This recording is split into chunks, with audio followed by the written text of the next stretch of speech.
what you're seeing here is reality. As you walk through these homes, you would realize that there's poverty. This is unacceptable. This is human dignity at a different level. And for us to see this, look at it, and not be affected, I don't know, but this has moved our hearts. And the question is that how will we as citizens in Namibia, a normal citizen, how will we work together to alleviate what you see here every day?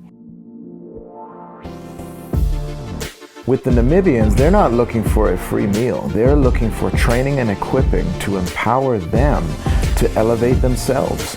Your giving and even investment in the scholarship program goes way beyond just providing an opportunity for someone to take a training. It's actually an investment in their ability to leave a legacy in their nation that will have an effect on the upcoming generations.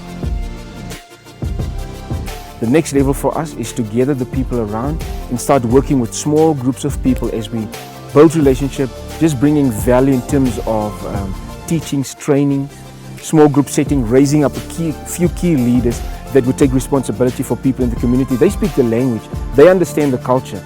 If we start working that way systematically over a period of time, you'll see a transformation in one single community that can be replicated in a different community. Warm greetings from Namibia. My name is Calvin Isaacs, and I bring you warm greetings from a great country in the southern part of Africa.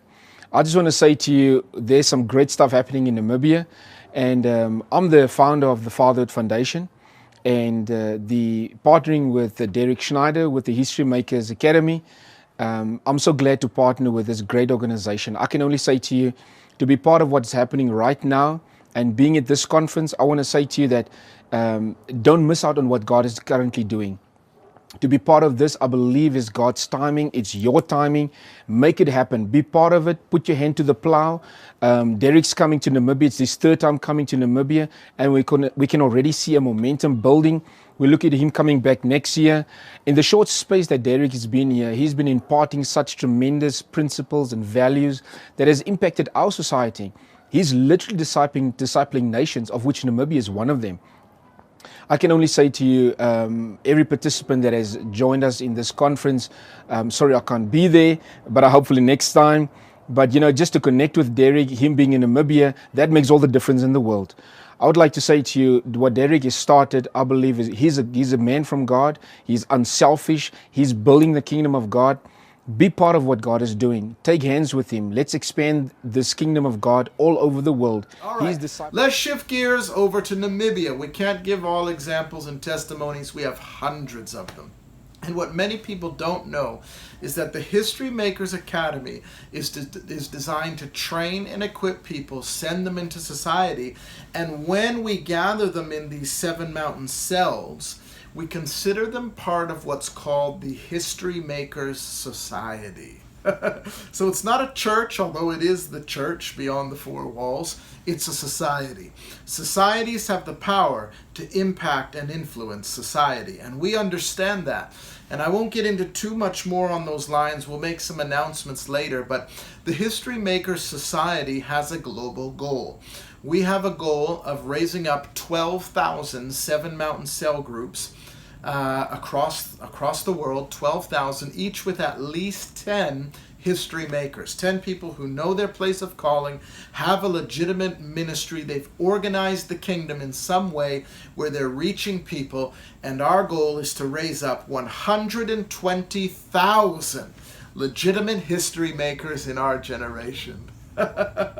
Come on, will you help us to do this? 120,000 history makers. We know we can do it. Here's one of them. His particular ministry that he created after History Makers experience was training in sports. He gathers young men, underprivileged boys, fatherless boys, and he runs drills with them. I think they've got a whole team and they're in the league and all of that. But what I really want you to focus on is take a look at this. I was able to be there with a photographer and filmmaker from LA. We flew her in to document some of this stuff. There she is there. There's the coach down on his knees, got a Bible in hand, and he's doing Bible study with these guys. So I was there that day. They were running drills, they were practicing, they were doing all that soccer players do, or football, depending on what country you're watching from. But there came a point where they get down on one knee and he begins to minister. This is so powerful. Yes, he's a coach, but he's really a kingdom carrier disguised as a coach. He's becoming a mentor to them. He's becoming a father to them. This is the power of organized righteousness.